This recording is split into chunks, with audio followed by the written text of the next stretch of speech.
Hi, welcome to Ref Lounge. My name's Simon Hall and I'm joined by Keith Hackett.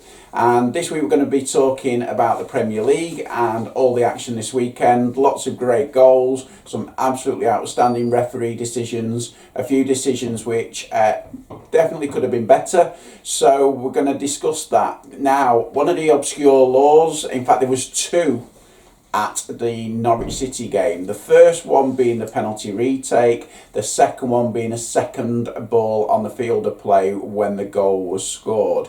So I'm going to put you over to Keith now to explain who was right, who was wrong. Well, I think first of all, the outstanding decision by Paul Tierney to detect that hand. Yes, it was a good spot. It was, and it was done in normal time. I love the fact that he spotted that in normal time, and he was in a good position. Yeah. So credit him for making that first call. You then query, why did the VAR have to come in on that? Because it was it wasn't a clear and obvious error. It was actually clear and obviously correct. Yes. So my view was I didn't expect the VAR to come in. I know it was a penalty kick decision. He got it right, and then we had Michael Oliver acting as VAR when the penalty kick is taken, and the referee's under pressure here because he's got a goalkeeper who's acting the go. He's gone off his area line, his goal line, he's messing around, he's clearly trying to apply pressure, and he gets a yellow card. So that's another piece of good refereeing. Yeah. He's managing the goalkeeper, he's gone past the tolerance level of the referee. The question then is, does he caution him because he still acts? He does, and therefore he could have easily got a second. And he carries on after the penalty as well, so he was a very lucky person. He was. He was very lucky. But I think in the context of the game, this is the difference between refereeing in the local park and refereeing at the top level. The referee's got to have some management tolerance to make some allowance, if you like, that he's got a game to manage, an event to manage, but not to be seen to be too lenient. So I thought Tierney was good. Now we have the penalty kick. I've immediately then said it's going to be retaken because for me the goalkeeper has come off his line and he's come off his line too quickly. Now if referees are going to look at this very carefully in the future, and this is what VAR is going to do, then at long last we've got goalkeepers who've got to stay on the line. Yeah. Can't stand behind it, of course, and so therefore it was a benefit in that situation.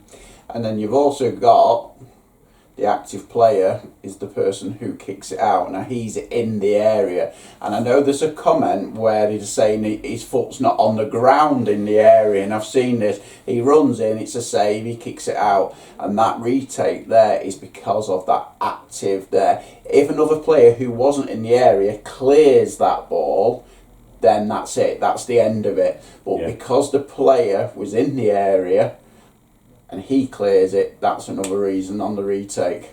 I thought that was really well, if you like, crafted by the match officials, and a good piece of work with the referee and the VAR. There wasn't a lengthy delay. No. The referee, in fact, was able to come in quickly and almost blame the VAR for giving the retake. That was that first one. Then, of course, we had, in that same game, the second situation where Arsenal scored, but there was another ball thrown in. There is, and of course the law then comes into play. It's the referee. These are the laws that catch you out. Yeah.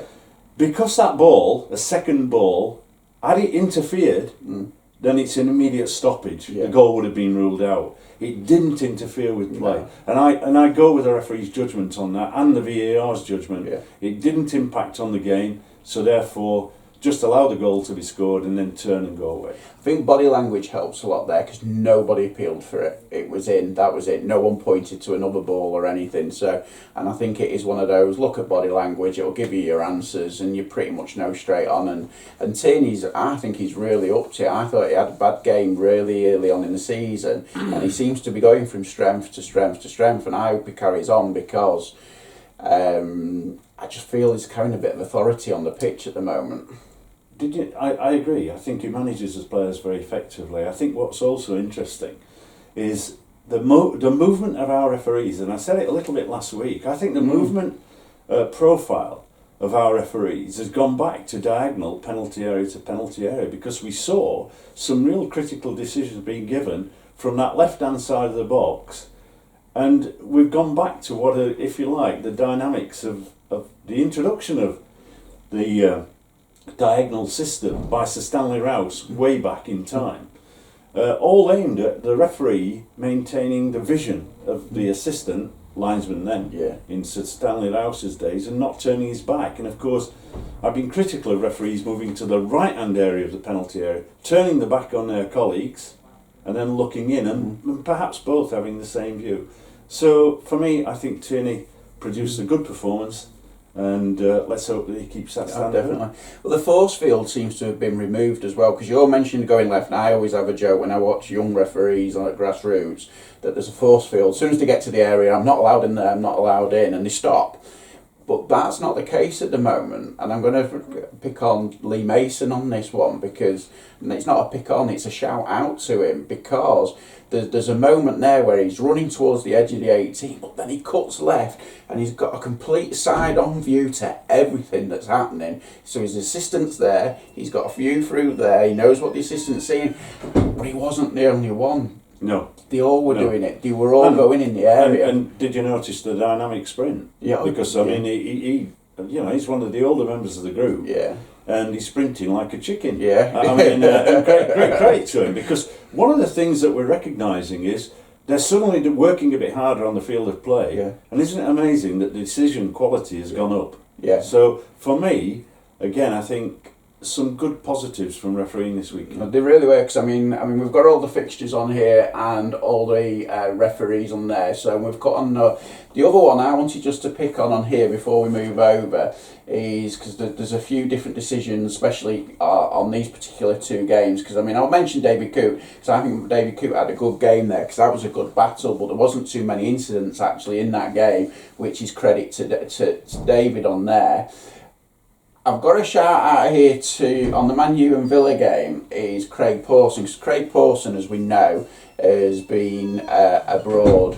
I think it's with the under-17, so he's had that, and now he's back. And yesterday, you mentioned his movement and stuff, but I'm going to give credit to somebody different here. I'm going Darren Cam, assistant referee. The offside spot that he does for Grealish, Villa's second goal that was correctly disallowed, that decision is quality. How does he get to be as good as that? You know, it's almost me saying he's got no right to be that good, but every week in, week out, how good is he? Well, it's for me the best in the world. That I put him on that sort of pinnacle. I've seen it for a number of years. When I was boss of the PGMOL and he was working week in, week out, him and Mike Malarkey with Howard Webb, there's no question that they enhanced Howard's performances often by, if you like, intervening at an appropriate time. Darren Can reads the game superbly, and I think he's quietly spoken, he thinks deeply about the game, and he comes out with these top-class decisions, because I've gone, who's offside? But then you look and you go, absolutely wonderful decision. And for Craig Pawson, just to mention, his previous Premier League game was on the 6th of October. So he's been out overseas for FIFA in the World Cup under-17s, acting as VAR, and that's a long break to suddenly hit the ground running at Old Trafford. And in fairness to him, I think he did that. He did, because there was quite a few sprints, and he also cut the area, but the other assistant on the other side, and I can't remember who it is, so I really do apologise. I will put it up on the screen in a bit. But the Mings goal, yes, everybody, there were 70,000, every player thought it was offside, and there was no flag. I have to tell you, I mean, those are where I go with the assistant referees and not the VAR process, because I've got the confidence generally that assistant referees are that good at the highest level. And this, when we see the replay, he's had to delay signal, he's had to recognise that the player's not in an offside position, he's then had to wait with a flag, not raise it, because it's an easy decision, initially, to give offside, because it looks offside, and he's then waited, received the ball in the back of the net, boom. Kept his flag down. Absolutely It was terrific when it come back, 'cause everyone just waited. Oh.